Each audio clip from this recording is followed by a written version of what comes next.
Good morning student, सुप्रभात। कैसे हो आप सभी? ओके ओके बेटा। कक्षा आज का जो मेरा टॉपिक है उपसर्ग, ठीक है बेटा, वो कक्षा चौथी, पांचवी और छठी, फोर्थ, फिफ्थ एंड सिक्स तीनों क्लासों के लिए है, क्योंकि ये ग्रामर का टॉपिक है। ये तीनों क्लासों में आते हैं और तीनों क्लासों में है। ओके बेटा, आज हम करने जा रहे हैं उपसर्ग। ओके, बुक वर्क में बहुत ज्यादा ये प्रयोग किया जाता है, बहुत ज्यादा आता है उपसर्ग। ठीक है, मूल शब्द बनाने उपसर्ग से। ठीक है, उपसर्ग का मतलब क्या होता है? उपसर्ग दो शब्दों से मिलकर बना है, उप प्लस सर। उप का मतलब है समीप, उप का मतलब क्या है? समीप। और सर का मतलब है सृष्टि करना। सृष्टि मतलब बनाना, किसी चीज को बनाना। ठीक है, तो उपसर्ग का मतलब क्या हुआ? उपसर्ग का मतलब हुआ किसी चीज के साथ रह के, किसी के साथ रह के नया शब्द बनाना। ठीक है, नया कुछ बनाना। उपसर्ग जो शब्द है वो, उपसर्ग जो है शब्द के आगे लगकर, उपसर्ग शब्द के आगे जुड़कर लगकर जो मूल शब्द होता है उसमें परिवर्तन या फिर विशेषता लाते हैं। जो मूल शब्द होते हैं वो, सॉरी बेटा, जो उपसर्ग होते हैं वो मूल शब्द में जुड़ के कभी कभी उसके अर्थ को बदल देते हैं। ठीक है, कभी उसके अर्थ में विशेषता ला देते हैं, जो नया शब्द बनता है। ठीक है, हमारे पास अभी है बेटा उपसर्ग। क्या उपसर्ग है? उपसर्ग है, उसको हमने, ये हमारे पास तीन मूल शब्द दिए हुए हैं, ये मैंने लिखे हुए हैं। पहला मूल शब्द है मर। क्या है पहला मूल शब्द? मूल शब्द होता है एक ऐसा शब्द जिसका अर्थ हो मर। सबको पता है मर का अर्थ क्या हो? मतलब मरना। पढ़, पढ़ना।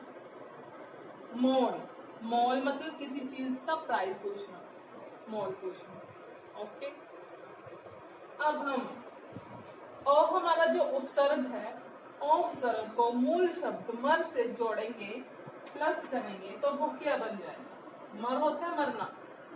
उपसर्ग जब जुड़ गया, नया शब्द क्या बन गया? अमर। नया शब्द जो है वो क्या बन गया? अमर। नया शब्द जो बना उसका अर्थ बिल्कुल विपरीत है। मर मतलब मरना, और अमर, जो मूल शब्द जो उपसर्ग है वो जब मर से जुड़ गया तो नया शब्द बन गया अमर। और अमर का जो मीनिंग है, जो अर्थ है वो है अलग, मतलब कि अमर मतलब जिसकी मृत्यु ना हो। ओके, अब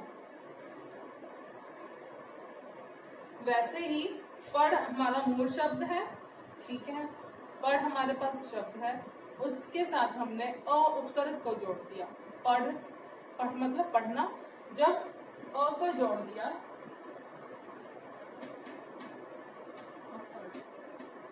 क्या बन गया? अपढ़। अपढ़ मतलब जो ना पढ़े। वैसे ही तीसरा शब्द है मोल। ठीक है, जिसका मूल्य हो। जोड़ दिए तो क्या बन गया?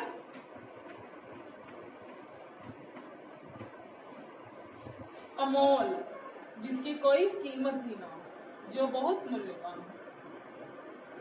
ठीक है बेटा, इसी तरह मैं और शब्द भी आपको बताऊंगी, जैसे कि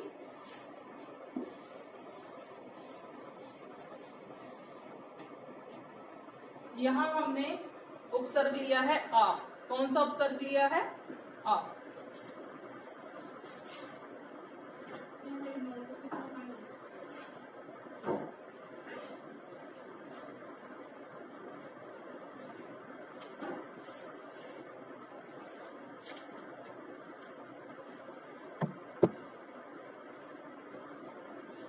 हाँ जी बेटा, यहाँ मैंने उपसर्ग लिया है आ। ठीक है, आ उपसर्ग से हम नए शब्द बनाएंगे। जैसे यहाँ पे मैंने मूल शब्द लिया है जन्म। ठीक है, जब हमने आ शब्द, आ उपसर्ग के साथ जन्म मूल शब्द को जोड़ा तो बन गया आ जन्म। ठीक है बेटा, अब हमारे पास मूल एक शब्द और है, हार। हार के आगे हमने उपसर्ग लगाया,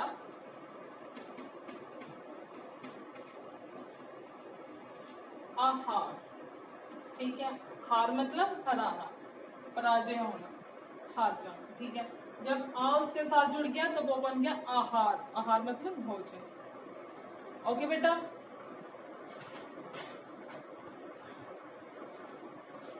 उसके बाद हम आ शब्द से ही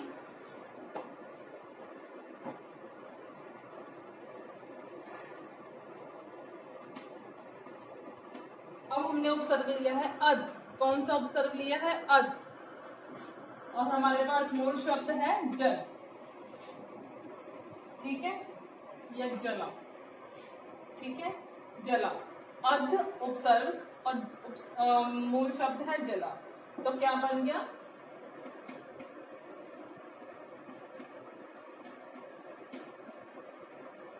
क्या बन गया बेटा? अध जला। अब अध के साथ क्या लगाएंगे? ये है पका, मतलब कि पक गया। अब अध को जोड़ दिया,